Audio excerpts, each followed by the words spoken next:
اعوذ باللہ من الشیطان اللعین الرجیم، بسم اللہ الرحمن الرحیم۔ ناظرین کی خدمت میں السلام علیکم۔ آج جس موضوع کے سلسلے سے یہ پوڈ کاسٹ لے کر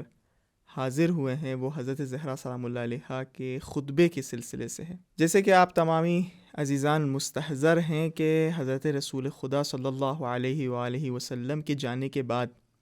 حضرت زہرا کچھ عرصے تک کے زندہ تھیں، اور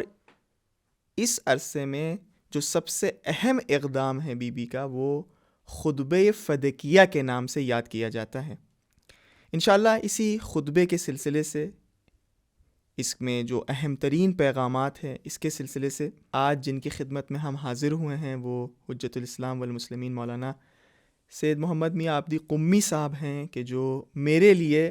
باعث فخر بھی ہے کہ چونکہ ہمارے والد محترم بھی ہیں۔ السلام علیکم ورحمۃ اللہ وبرکاتہ۔ وعلیکم السلام ورحمۃ اللہ وبرکاتہ۔ جیسے کہ آپ سب کو پتہ ہے کہ حضرت رسول خدا کے جانے کے بعد پوری طریقے سے ایک پلاننگ کر دی گئی تھی کہ حضرت رسول خدا صلی اللہ علیہ وآلہ وسلم اور دین اسلام کو بدل دیا جائے، اور اس میں اگر سر فہرست دیکھا جائے تو سقیفہ ہے، یعنی حضرت رسول خدا صلی اللہ علیہ وآلہ وسلم کے اپنے زندگی کے آخری ایام میں جو اہم ترین اقدام ہیں جس کو تمام مسلمان اپنی کتاب میں یاد کرتے ہیں غدیر خم کے نام سے، اور سب کو پتہ ہے کہ وہاں امیر المؤمنین علیہ الصلوۃ والسلام کو بعنوان مولا پیش کیا تھا۔ وہ الگ بات ہے کہ مولا کے کیا معنی ہے، کہ جو تفصیلاً دیگر ہم نے اپنے پروگرام میں پیش کیا ہے اس سلسلے سے، لیکن ایسی سچویشن میں کہ جہاں دین اسلام کو پوری طریقے سے تبدیل کرنے کی سازش چل رہی ہے، بدلنے کی کوشش کی جا رہی ہے، ایسی سچویشن میں حضرت زہرا سلام اللہ علیہا دربار میں حاضر ہو رہی ہیں اور باغ فدق کے مسئلے کو پیش کر رہی ہیں۔ تو یہ بہت ایک سوالیہ نشان ہے کہ جہاں دین اسلام کی بات ہو رہی ہے وہاں حضرت زہرا سلام اللہ علیہا باغ فدق کو مطرح کر رہی ہیں۔ اس سلسلے سے بہت اہم نقطے کی طرف توجہ دلائی ہے۔ میں سمجھتا ہوں یہ سوال ایسا ہے کہ جو بہت سے ہمارے جوانوں کے ذہن میں بھی ہو کہ آخر اتنے حساس موقع کے اوپر کہ جب کہ رسول اکرم ابھی دنیا سے گئے ہیں، تازہ نئی گویا خلافت سامنے آئی ہے، اور مسلمانوں کے ذہنوں میں بہت سے سوال اٹھ رہے ہیں۔ غدیر کا واقعہ گزرا ہے لیکن وہ سب کچھ بالکل الٹا دیکھ رہے ہیں، جو جس جگہ پر ہونا چاہیے تھا وہ وہاں پر نہیں ہے، اور بہت تلاطم کے حالات ہیں جو لوگ محسوس کر رہے ہیں، مثل جیسے مقداد، عمار، ابو ذر غفاری، سلمان فارسی، ابن عباس، اس طرح کے اور بھی ہمارے اصحاب انصار میں تلاطم موجود ہے۔ ایسے حالات میں جناب سیدہ اٹھتی ہیں اور وہ آ کر کے دربار خلافت میں اپنے اس انفرادی مسائل کو پیش کرتی ہیں اور اپنا مالی حق مانگتی ہیں، اور وہ چاہے میراث کی شکل میں ہو یا ہبہ کی شکل میں ہو۔ فدق کے سلسلے میں جو گفتگو بیان کی گئی ہے کہ اب تو کیا یہ اصل مناسب ہے حضرت زہرا سلام علیہ کی علیہ الصلوۃ والسلام کی شخصیت سے، کہ مطلب سنخیت رکھتا ہے کہ ایسے موقع کے اوپر تو ان کو کوئی اہم قرآن، دین، اصل غدیر کا مسئلہ پیش کرنا چاہیے تھا، خلافت کے مسئلے، قرآن جا بجا ہو رہا تھا، لیکن وہ آتی ہیں اپنے اس مسائل کو پیش کر دیتی ہیں کہ دربار میں آ کر، یعنی آپ کے بات کاٹتے ہوئے، یعنی باوجود ہے کہ اپنی زندگی میں وہ فدق کے علاوہ بھی ان کے لیے حضرت خدیجہ کے کچھ باغات ہیں مخصوص، کہ جس کی درآمد، جس کا پیسہ، انکم حضرت زہرا سلام اللہ علیہ تک کے پہنچتا ہے، اور وہ سب کو بانٹ دیتی ہیں، احسن، انفاق کر رہی ہیں۔ یہی میں توجہ دلانا چاہ رہا تھا کہ باوجود اس کے کہ آپ کے پاس جب فدق تھا بھی تو بھی وہ آپ اپنے لیے خرچ نہیں کر رہی ہیں۔ جی، اصحاب صفہ موجود ہیں، اس کے اوپر انفاق ہو رہا ہے، حتیٰ روایتوں میں آیا ہے کہ مال گھر تک آتا ہی نہیں تھا، اور باغ سے ہی جب درآمد آتی تھی وہاں بڑھ جاتا تھا، قبیلوں میں، علاقوں میں تازہ مسلمان ہوئے تو جو مدینے کے اطراف میں بس رہے تھے، جن کو رسول اکرم نے بالکل مسجد نبوی کے قریب میں آ کر کے بسایا ہوا تھا، تو ان سب کی کفالت بہت سے اصحاب تھے، اہم ترین کفالت حضرت زہرا سلام علیہ السلام کا گھر اٹھا رہا تھا۔ تو پھر ایسے حالات میں آپ نے فدق کا کیوں دعویٰ کیا، اور خطبہ فدقیہ کے نام سے مشہور ہے؟ تو آپ اس کے اگر ہم گہرائی میں جائیں تو وہ اس کا حل صرف ایک ہی نظر آتا ہے کہ حالات ایسے ہیں جو برسر اقتدار آئے ہیں، انہوں نے ایسا ماحول بنایا ہوا ہے کہ اگر کوئی ڈائریکٹ چاہے مطلب حملہ کرنا یا ان کی غلطیوں کی طرف متوجہ کرانا، تو باقاعدہ ایسا سسٹم بنایا ہوا ہے کہ کوئی سننے کے لیے تیار نہیں ہوگا. لوگ اس کے اوپر طرح طرح کے جو ہے بہانوں سے اس کو روکیں گے اور کہیں گے کہ دیکھیے ابھی نیا اسلام ہے، ابھی نئی خلافت ہے، اس میں اس طریقے کی باتیں کی جا رہی ہیں. لیکن آپ نے اپنے حق کے سلسلے میں سوال کیا کہ جو عقل بھی قبول کر رہی ہے، بہت سے لوگوں کے ذہنوں میں بھی آ رہا ہے کہ بی بی نے آ کے اپنا سوال آ کر کے اپنے حق کا سوال کیا ہے. اما اسی کے پیچھے، اسی لفافے میں آپ یہ بتانا چاہتی ہیں کہ جو اس چھوٹے سے مسئلے میں اس کو علم نہیں ہے، اس کو واقفیت نہیں ہے، اس نے عدل کا دامن چھوڑ دیا ہے، رسول اکرم کی حدیثوں کو بھلا دیا، اس نے وہ تمام فرامین بھلا دیے، تو پھر تم اس دستگاہ سے اور اس سسٹم سے اور تم کو کس چیز کی توقع ہے؟ لہذا آپ نے جو خطبہ دیا ہے، آپ نے ڈائریکٹ اپنے گویا مال کا دعویٰ نہیں کیا، آپ نے فدق کا آتے سوال نہیں کیا ہے، مطالبہ نہیں کیا ہے. یعنی بہانہ فدق ہے لیکن نشانہ کہیں اور ہے. ہاں، گویا آپ اصلی خلافت کو در واقع مورد سوال قرار دے رہی ہیں، اور آپ نے وہاں پر ایک سوالیہ نشان کھڑا کر دیا ہے. اور یہی وجہ ہے کہ آپ نے خطاب کیا ہے، پہلے تو عمومی ایھا الناس، مطلب حضرت ملتفت ہوئی ہیں، متوجہ ہیں، اس کے بعد آپ نے اسٹیپ بائی اسٹیپ گفتگو کی ہے ایھا الناس، اور اس کے بعد ایھا الناس کے بعد جب انصار سے گفتگو ہوئی ہے تو آپ نے ایھا الناس کا لفظ استعمال نہیں کیا ہے، یہاں مسلمان کا لفظ استعمال کیا ہے. یعنی پہلے آپ کا جو پیغام عمومی ہے کہ تم ایک دستگاہ رسالت سے، کہ جو آپ ایک سسٹم چھوڑ کر کے گئے تھے، عالم انسانیت کو کس چیز کی توقع ہے، اور اس کے بعد وہ توقع رسول اکرم کے جاتے ہی جو آیا ہے برسر اقتدار، وہ اس کے برخلاف اگر انجام دے رہا ہوگا اور چھوٹے ادنا ترین مسائل میں اس کی توجہ نہیں ہے، اور جہاں جھوٹ کا سہارا لیا جا رہا ہے حدیث رسول کو، لہذا حضرت نے اپنے اس دعوے کی شکل میں پورے دین اسلام کو پیش کیا ہے. لہذا بہترین آپ دیکھیں کہ اصلا بی بی کو موقع کہاں ملتا بعثت کے سلسلے میں بتانے کا، رسالت کے سلسلے میں بتانے کا. مثلا آپ کو موقع دیا گیا تھا. اگر آج کے حالات میں آپ توجہ دیں، اگر سیاسی حالات کسی ملک کے خراب ہوں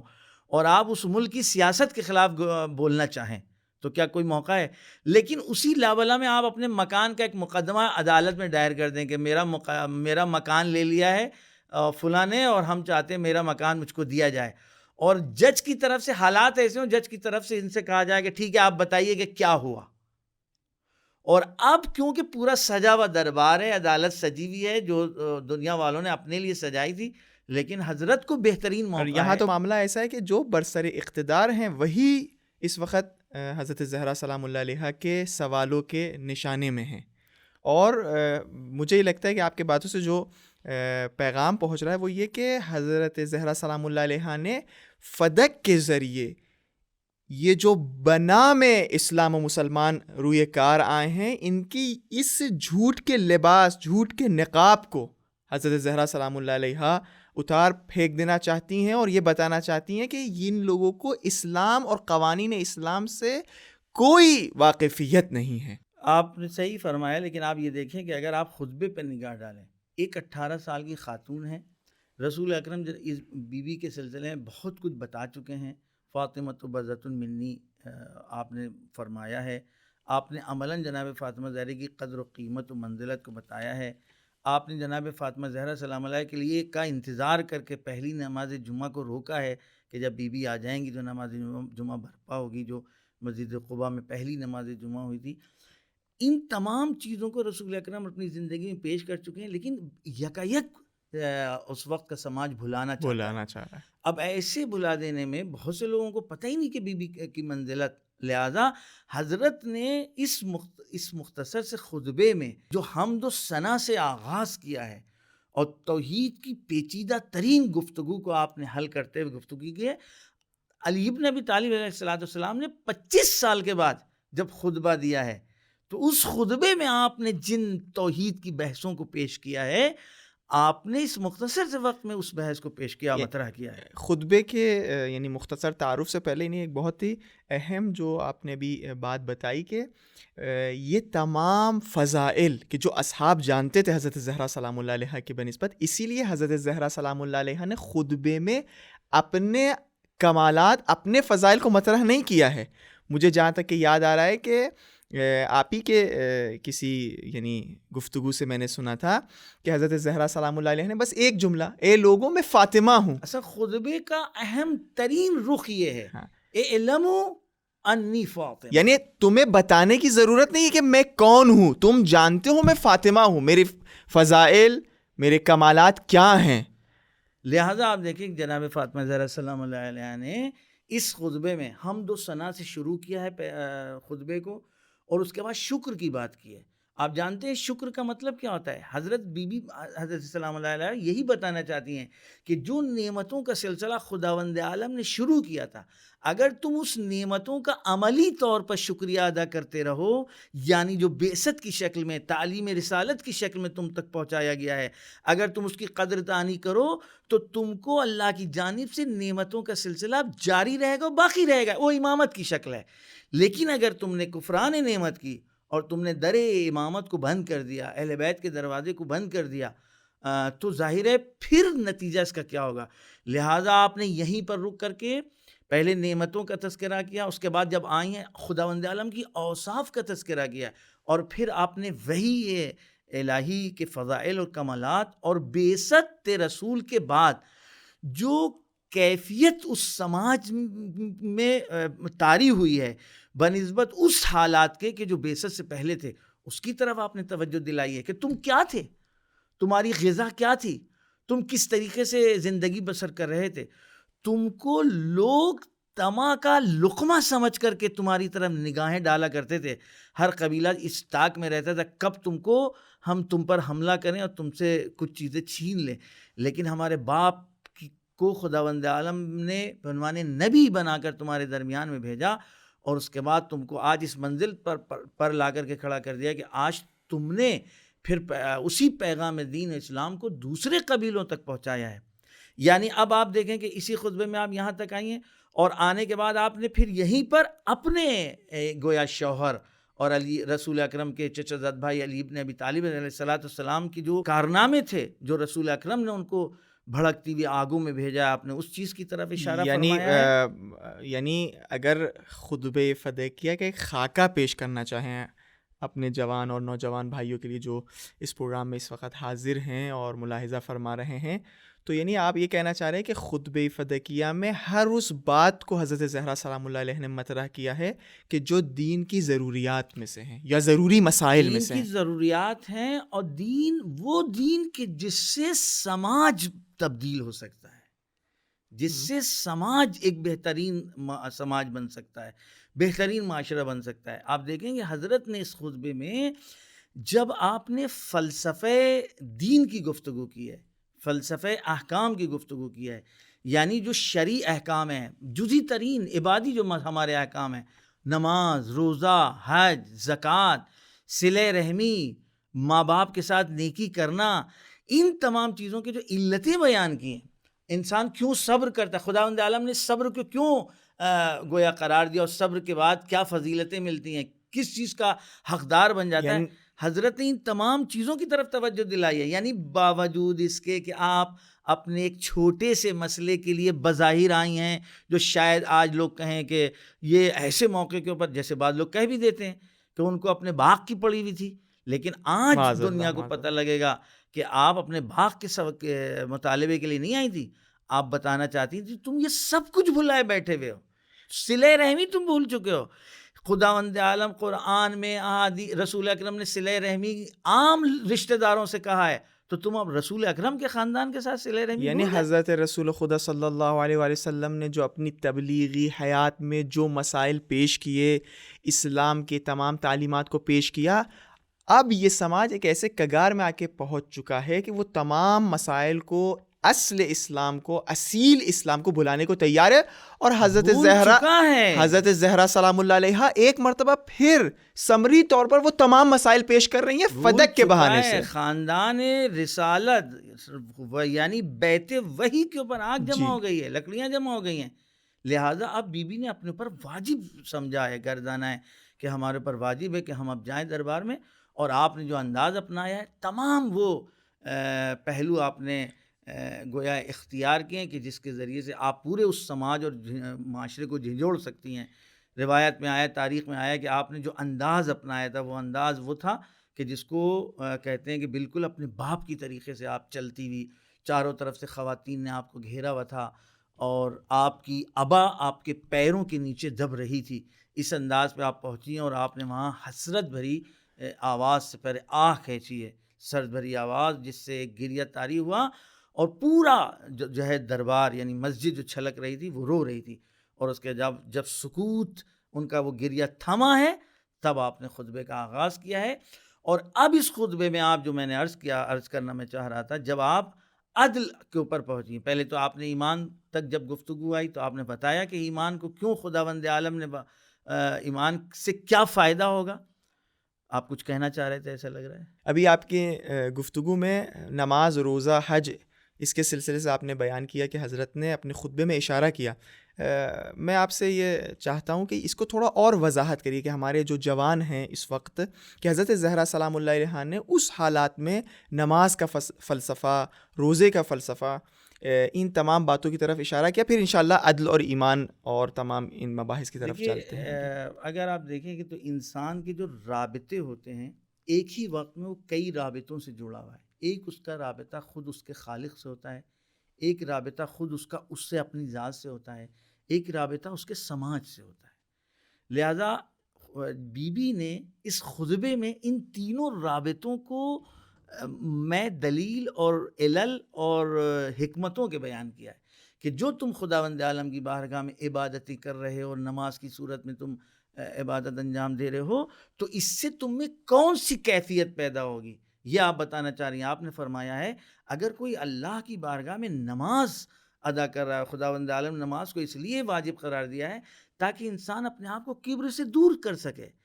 انسان اس بات کا احساس ہو جائے کہ سب سے اگر کوئی بڑا ہے تو وہ اس کا خدا ہے، اس کا خالق ہے، اور اس کے علاوہ جس طریقے سے وہ اللہ کی بارگاہ میں، لہٰذا آپ دیکھیں کہ خداوند عالم کی بارگاہ میں خاضع ترین جو حالت اللہ کو پسند ہے وہ سجدے کی ہے،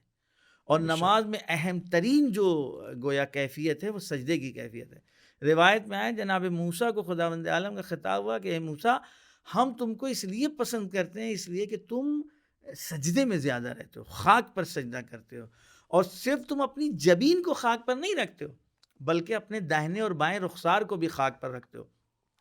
تو بی بی کہنا یہ چاہتی ہیں کہ اگر تم نے اس خداوند عالم نے تم سے یہ کہا کہ تم نماز پڑھو اور نماز جیسی عبادت کو ادا کرو، یہ اس لیے کہ تم اپنے آپ کو کبر جیسی پلیدی سے اور نجاست سے اور بیماری سے دور کر سکو، تم کو ہمیشہ اس بات کا احساس رہے کہ تم کچھ نہیں تھے، تم کو کسی نے اس لائق بنایا ہے،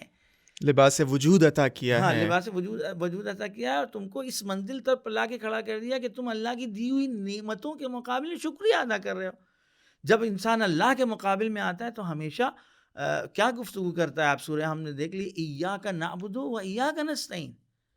ہم صرف تجھ سے مدد چاہتے ہیں اس لیے کہ تیرے علاوہ جو بھی ہے وہ مجبور ہے۔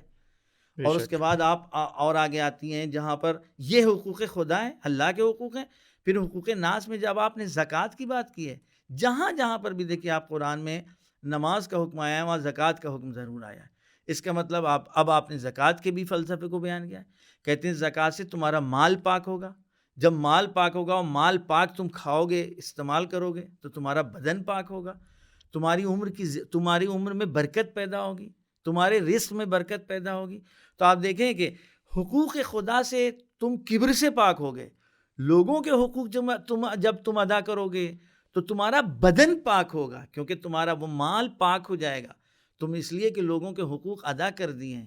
تم نے، اور خود بخود لوگوں کے حقوق ادا کرنے سے تمہارے مال میں زیادتی ہوگی۔ کیوں؟ خداوند عالم نے ہم کو جو چیز بھی دی ہے خدا نے دی ہے۔ خداوند عالم نے اگر ہم کو کسی مال کا مالک بنایا ہے تو کس لیے بنایا ہے؟ وہ یہ کہ دیکھیں کہ اس مال کا یہ استعمال کیسے کرتا ہے۔ مگر روایت میں نہیں آیا ہے کہ انسان سے سوال کیے جائیں گے کہ تم نے اپنی عمر کو کیسے خرچ کیا، تم نے جو پیسہ لیا تھا وہ کیسے حاصل کیا، اور حاصل شدہ پیسے کو تم نے خرچ کہاں پر کیا۔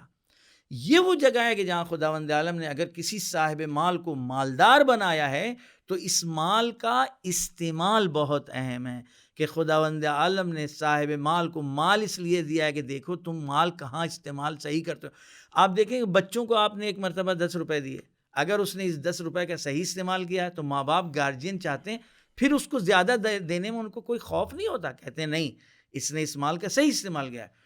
ہمارے یہاں روایات میں وجوہات بیان کی گئی ہیں، اگر کسی نے اپنے مال کا صحیح استعمال کر کے اپنے اطراف کے حقوق کو ادا کیا ہے، اپنے خاندان کے حقوق ادا کیے ہیں، اپنے سماج کے غریب فقیروں کے حقوق ادا کیے ہیں، خداوند عالم کہے گا تو پھر یہ مال اس کو ہم زیادہ دیں، اس لیے کہ وہ کام جو ہمیں کرنا ہے ہم نے اس کو اپنا واسطہ بنایا ہے اپنے اس بندے کی ضرورتوں کو پورا کرنے کے لیے۔ لہٰذا آپ نے فلسفہ احکام کو اتنے پاک یعنی انداز خدا کی بنسبت عبادت، مال کی بنسبت زکوٰۃ، خمس اور واجبات کو ادا کرنا، واجبات ادا کرنے اور کے لوگوں کی بنسبت لوگوں کے جو حقوق ہیں، اور اپنی بنسبت جیسے صبر ہے، یعنی مالی حقوق تک بیان کیے ہیں آپ نے، اور مالی حقوق کے بعد جو ساتھ میں جن لوگوں کے ساتھ رہ رہے ہیں ان کے حقوق کے بارے میں اور گفتگو کی ہے۔ یہ یعنی آج کل کے دور میں یہ ایک اہم ترین موضوع ہے کہ جہاں لوگ شاید ایک دوسرے کے حقوق سے واقف نہ ہوں، اور اگر واقف بھی ہوں تو عمل نہ کر رہے ہوں، اور جس کی وجہ سے شاید ہمارے سماج میں، ہماری فیملیز میں مشکلات نظر آ رہی ہیں۔ تو اس کے بنسبت بھی تھوڑی سی اب آپ دیکھیں کہ میں پھر چاہتا ہوں کہ ایک مرتبہ توجہ دلاؤں اور بیوی کی شخصیت اور منزلت کی طرف لوگ توجہ کریں، کہ بظاہر لوگ سمجھ رہے ہیں کہ وہ اپنا مال مانگنے آئی تھی، اپنے فدق کے لیے آئی تھی، آپ دیکھیں کہ اتنے چھوٹے مسائل کی طرف وہ توجہ دلا رہی ہیں، بے شک آنے والی نسلوں کو بتلا رہی ہیں کہ تمہاری ذمہ داری ماں باپ کے سلسلے میں کیا ہے، تم کو اپنے ماں باپ کے ساتھ کیا کرنا ہے، نیکی کرنا ہے، اور بر والدین، ماں باپ کی نیکی کے ذریعے سے خداوند عالم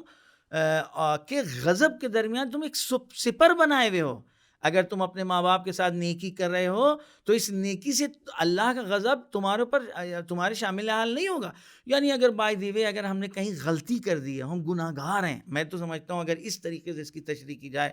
اور ہم شرمندہ ہو گئے، ایک وسیلہ بخشش کا ماں باپ کے ساتھ نیکی کرنا ہے، کیونکہ ہم وہ جو ہمارے اس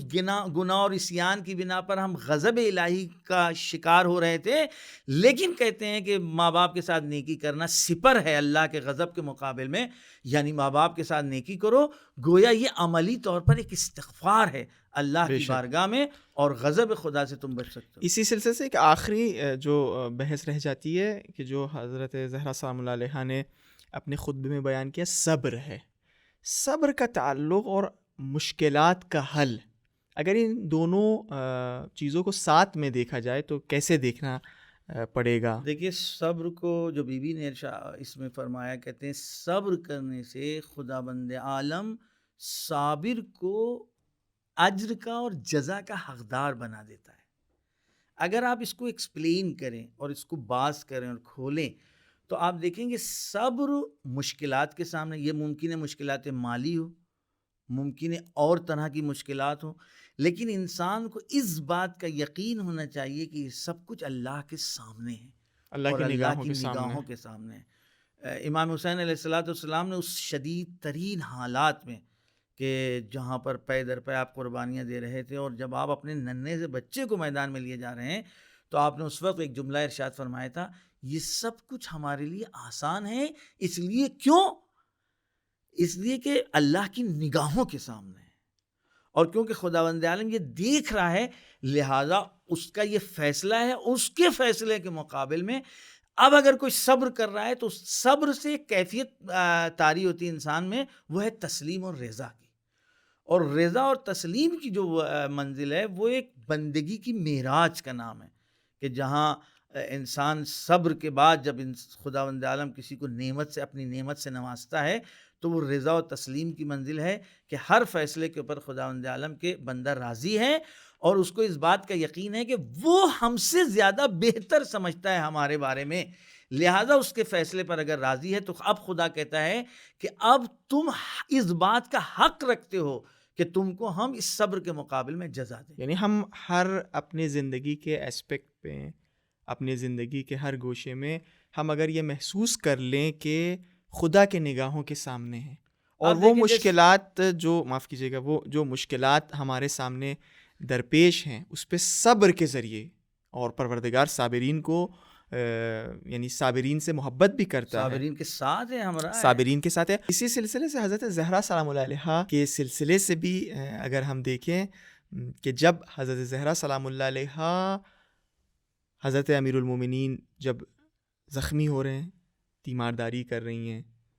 بچوں کی تربیت کر رہی ہیں، اصحاب صفہ کے جو تازہ بھی مسلمان ہو رہے ہیں ان کے لیے طعام رزق کا انتظام کر رہی ہیں. یعنی ہم نے تاریخ میں یہ ضرور پڑھا ہے کہ امیر المومنین جا کے گھر گھر روٹیاں یتیموں کو، مسکینوں کو عطا کرتے تھے، لیکن یہ روٹیاں حضرت زہرا سلام اللہ علیہا چکی چلا کے بناتی تھیں. ان حالات میں بہرحال وہ ایک قصہ طویل ہے کہ حضرت رسول خدا کی جب خدمت میں حاضر ہوئیں اور کنیز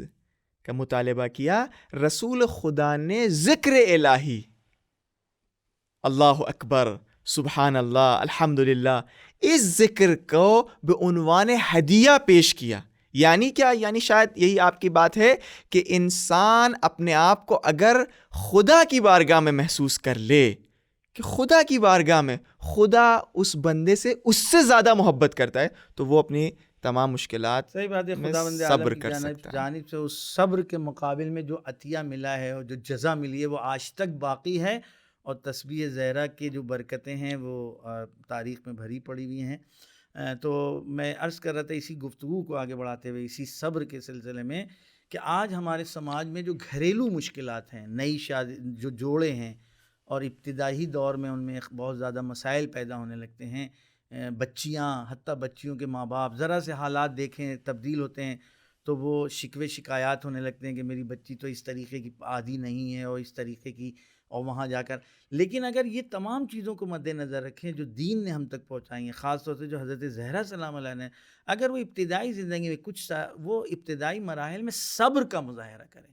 اور صبر کے بعد یعنی رضایت کے ساتھ زندگی گزاریں اور اللہ کی بارگاہ میں گڑ گڑائیں کہ پروردگار کیونکہ تیرا حکم ہے اور تیرے جو نمائندے تھے انہوں نے اس طریقے کی زندگی پیش کی اور یہ تلقین کیا، تو میں سمجھتا ہوں یقیناً صبر کا پھل میٹھا ہوگا. اور وہی گھر جو بظاہر بچیاں سمجھتی ہیں کہ میرے لیے جہنم ہے، وہی ان کے لیے جنت بن جائیں گے. جنت معجزے سے نہیں بنتے ہیں، جنت کو بنانا پڑتا ہے. لہذا یہ جنت کون بنائے گا؟ جنت جنتی لوگ بنائیں گے. اور جنتی کون ہے؟ یعنی ہم ان کی طرح نہ بن جائیں، بیوی کے چاہنے والے ہی تو جنتی ہیں نا. تو کیوں وہاں کی جنت کا انتظار کر رہے ہیں؟ کیوں یہاں جنت نہیں بنا رہے ہیں تاکہ لوگ دیکھنے کے بعد کہیں کہ ہمیں بھی یہ جنت چاہیے، ہمیں بھی یہ جنت سبحان چاہیے. اللہ. بہرحال اس خطبے میں یہ تمام مسائل جو سماجی مسائل ہیں حضرت زہرا سلام اللہ علیہ نے مطرح کیا، لیکن جو ایک اہم ترین یعنی نکتہ ہے اور اہم ترین پیغام ہے اور جس کے سلسلے سے حضرت زہرا سلام اللہ علیہ نے فدق کو ایک بہانہ بنایا، وہ امامت کا مسئلہ ہے. یعنی غدیر خم میں اور غدیر خم کے علاوہ بھی طول حیات حضرت رسول خدا صلی اللہ علیہ وسلم حضرت نے امیر المومنین کو پہچنوایا، غدیر خم میں علل اعلان پہچنوایا، اور بہت سارے جو یعنی اصحاب تھے وہ سب سے پہلے حاضر ہوئے بخن کے ذریعے. تاریخ نے لکھا ہے مبارکبادی پیش کری، باوجود کہ دوستی، اعلان دوستی میں کبھی مبارکبادی نہیں دی جاتی ہے. یہ اعلان ولایت ہے کہ جہاں مبارکبادی دی جاتی ہے، مبارکبادی دی. لیکن حضرت رسول خدا کے جانے کے بعد، یا یوں کہا جائے کہ حضرت رسول خدا ابھی حضرت کو خاک میں، قبر میں نہیں رکھا گیا ہے، اور ایک سقیفہ کی شکل میں کچھ لوگ تیار ہو گئے ہیں کہ جانشین، گویا آپ جو ہیں کہنا یہ چاہتے ہیں کہ بیوی کا یہ جو خطبہ تھا وہ امامت کو پہچانوانے کے لیے تھا. میں اگر آپ اجازت دیں تو میں تھوڑا اس کو ایکسپلین کروں تاکہ جو بات آپ کہنا چاہ رہے ہیں وہ اچھی طریقے سے پہنچ جائیں. میں سمجھتا ہوں شاید بہت زیادہ اب ہمارے پاس وقت بھی نہیں ہے. حضرت نے امامت تک آنے کے لیے عدل کا سہارا لیا. اگر آپ خطبے کی متن اٹھائیں، پہلے تو آپ نے ایمان سے شروع کیا، وہ توحید کے مراحل گزرتے ہوئے اس کے بعد آپ نے فرمایا ایمان خداوند عالم نے ایمان کے ذریعے شرک کی نجاستوں سے انسان کو دور کر دیا ہے. ایمان کس چیز کا ہے؟ ایمان توحید کے اوپر ایمان ہو، نبوت پر ایمان ہو، اور اس کے بعد نبوت کے بعد جو تعلیم ہم کو نبوت سے ملی ہے، جو رسالت سے ملی ہے، اس تعلیم کے اوپر ہم پوری طریقے سے باقی رہیں. اور جب ہم یہ تمام چیزوں پر باقی رہیں گے تو خود بخود عملی طور پر ہم شرک سے دور ہو جائیں گے. اور اگر ہم خالی زبان سے ہم نے توحید کا کلمہ پڑھ لیا لیکن تعلیمات توحید کو ہم بھول گئے تو صحیح معنوں میں ہم عملاً ابھی مشرک ہیں، زباناً ہم مشرک نہیں ہیں. بی بی فرمانا یہ چاہتی ہیں کہ تم نے جو ایمان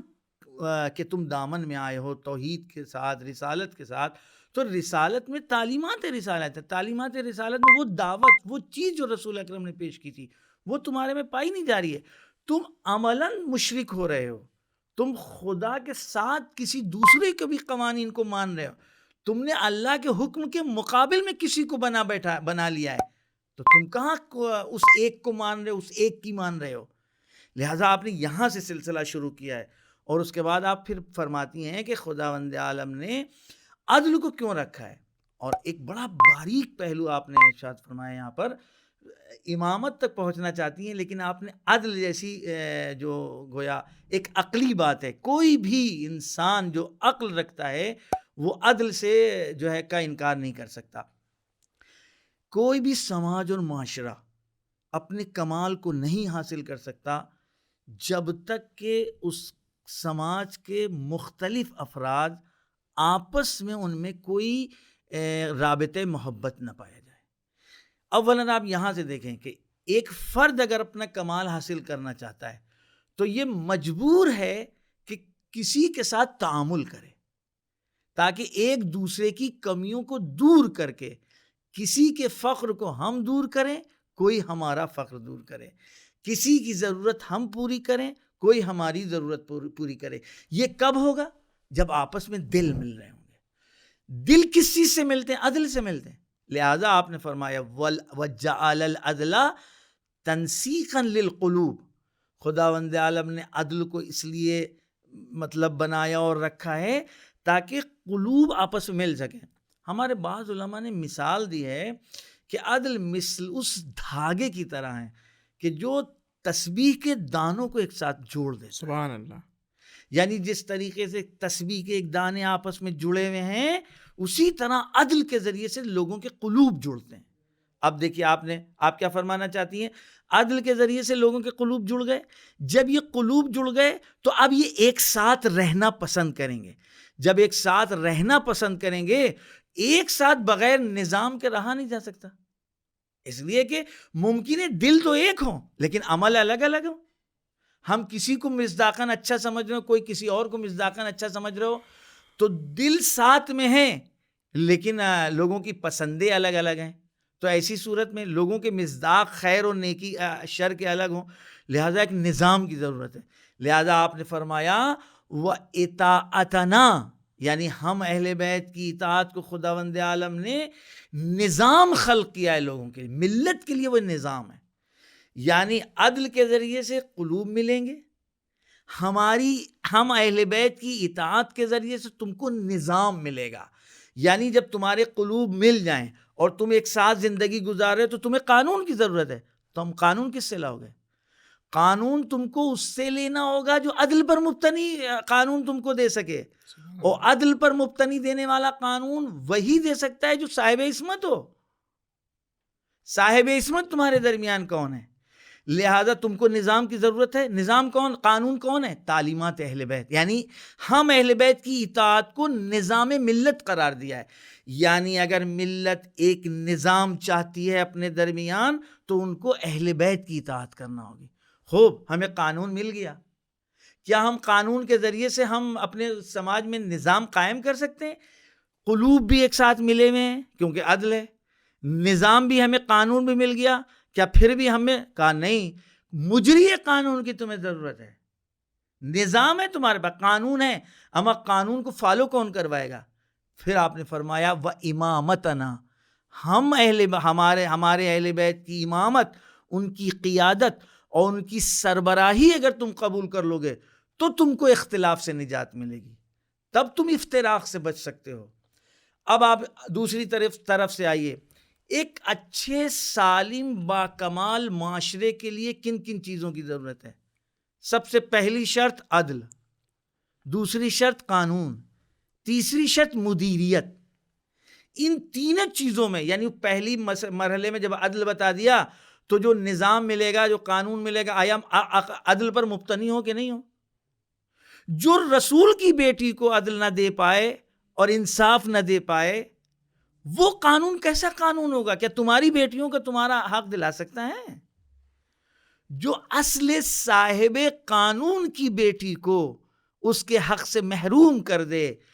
کیا تم مسلمانوں رہتی دنیا تک توقع رکھتے ہو کہ تمہارے سماج کی بیٹیوں کو یہ قانون اس کا حق دلائے گا؟ لہذا تم کو اہل بیت کی اطاعت قبول کرنا ہوگی، ان کی تعلیمات کو لینا ہوگی۔ کیوں؟ اہل بیت کہاں سے آئے؟ کیا تم رسول کی حدیث بھول گئے؟ انی تارک فیکم مستقلین کتاب اللہ عترتی وآل بیتی؟ اور کیا تم وہ تمام چیزیں بھول گئے؟ لہذا آپ نے آگے بڑھ کر کے فرمایا اعلموا انی فاطمہ۔ پھر میں نے وہی عرض کیا، پھر اب جب آپ کو نظام مل گیا تو ایک اچھے باکمال سماج اور معاشرے کے لیے تیسری شرط یہ ہوتی ہے کہ اچھا عادل مدیر ہو۔ وہ عادل مدیر کہاں سے لاؤ گے؟ اگر یہ عادل ہوتا تو ہم دربار میں کیوں آتے؟ اگر یہ عادل ہوتا تو یہ رسول کے حکم کے مقابل میں، آیات قرآنی کے مقابل میں، ابھی تو کہہ رہا تھا کہ کتاب اللہ کی کتاب کافی ہے، اب یہ کتاب خدا کے مقابل میں حدیث کیوں پیش کر رہا ہے؟ جس کے قول اور عمل میں اتنا فرق ہو، کیا اس کو تم برسر اقتدار پر بٹھا لو گے؟ لہٰذا آپ نے فرمایا ہے جو کچھ میں کہہ رہی ہوں یہ سچ ہے، اس میں ذرہ برابر کوئی جھوٹ نہیں ہے۔ اگر آج تم نے سن لیا تو سن لیا، اور اگر آج تم نے نہیں سنی تو تم اس کے عواقب کے منتظر رہو کہ جو تمہارے گریبان گیر ہونے والے ہیں۔ لہذا آپ نے پیشین گوئیاں کر دی اسی خود۔ عدالت میں خود صفت عصمت بھی پوشیدہ ہے، صفت عصمت پوشیدہ یعنی ہے۔ وہی شخص عدالت کو برپا کر سکتا ہے کہ جو معصوم ہو، چونکہ عدل میں یہ کہا جاتا ہے کہ ہر چیز کو اس کا حق دیا جائے، ہر چیز کو اس کی جگہ پر رکھا جائے۔ خوب اس کا علم، یعنی گویا عدالت میں علم کی بھی صفت ہے، یعنی گویا اسی عدل کے پیرائے میں عدل کی تعریف ہی وضع الشیء علی محلہ، یعنی عدل کے پیرائے میں حضرت زہرا سلام اللہ علیہا امامت کی صفات کو بھی بیان کر رہی ہیں۔ آپ نے عدل سے شروعات ہی اسی لیے کی تاکہ آپ امامت تک منتہی ہوں، خاص طر علی ابن ابی طالب علیہ السلام، ہم اہل بیت کی امامت، اور اس کے بعد خاص طور سے وہ امام کہ جس کو ابھی تمہارے سامنے رسول اکرم نے پیش کیا ہے۔ اور یہی وجہ ہے کہ آپ نے انصار کو جس وقت خطاب کیا ہے اور ان سے کیا کہ تم کو کیا ہو گیا ہے، تمہاری جرأتیں کہاں چلی گئیں، تمہاری شجاعتیں کہاں چلی گئیں، تم نے تو یہ کیا، تم نے تو وہ کیا، اور آج تم نے اتنے جلدی ہم سے منہ موڑ لیا ہے اور تم خاموشی اختیار کیے ہوئے ہو۔ لہذا میں تو سمجھتا ہوں کہ یہ خطبہ جو تاریخ اسلام کا ایک ایسا اہم ترین حادثہ ہے کہ جس کو علماء نے قبول کیا ہے اور حق و باطل کا ٹرننگ پوائنٹ ہے۔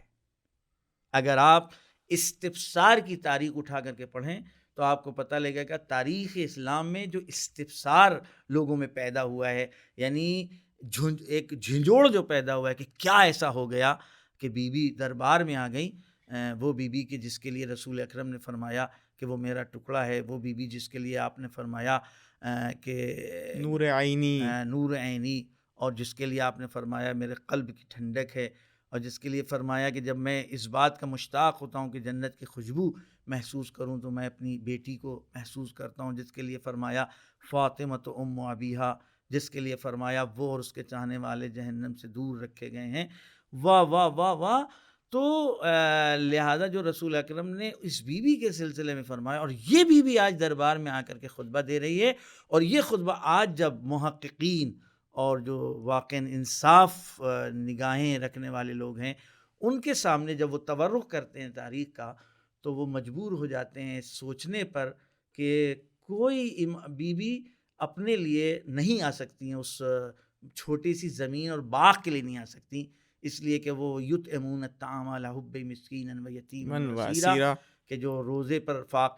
پر روزہ رکھ رہی ہے اور نمک اور پانی سے جو روزہ کھول رہے وہ اور اس کے بچے کھول رہے ہیں، اور وہ آنے والے کو اپنا افطار اٹھا کر کے دے رہے ہیں، وہ کیسے اپنے لیے فدق آئیں گی چھوٹے سے مال کے لیے،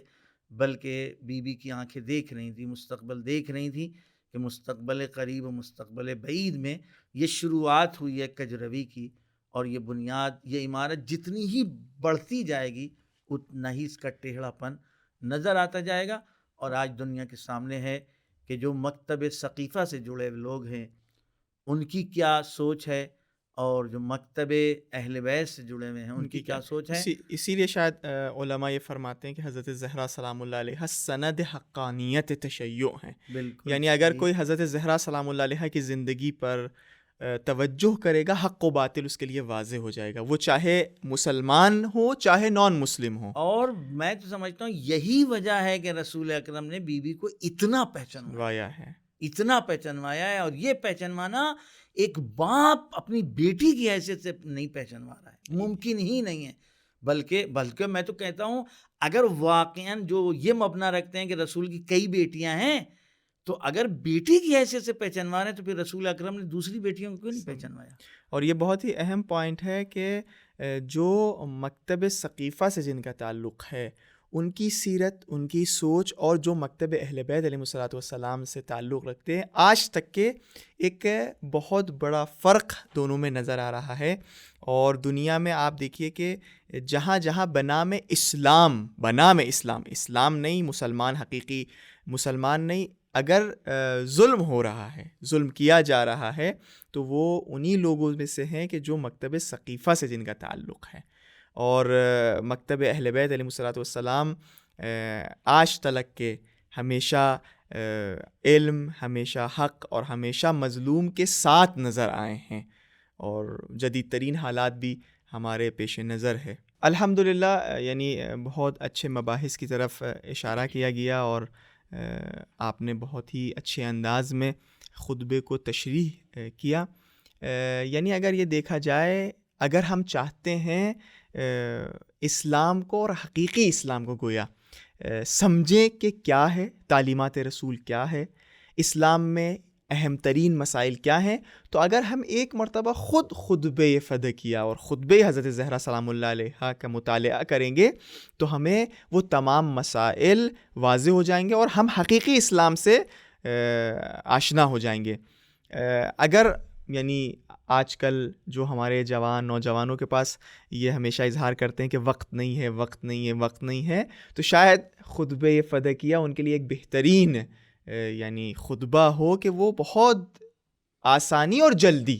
مسائل صحیح آپ نے فرمایا۔ میں تو سمجھتا ہوں کہ بی بی نے جن جن چیزوں کی طرف خطبے میں ذکر کیا، میں سمجھتا ہوں وہی ہمارے لیے اساس زندگی ہیں، اساس ایمان ہیں،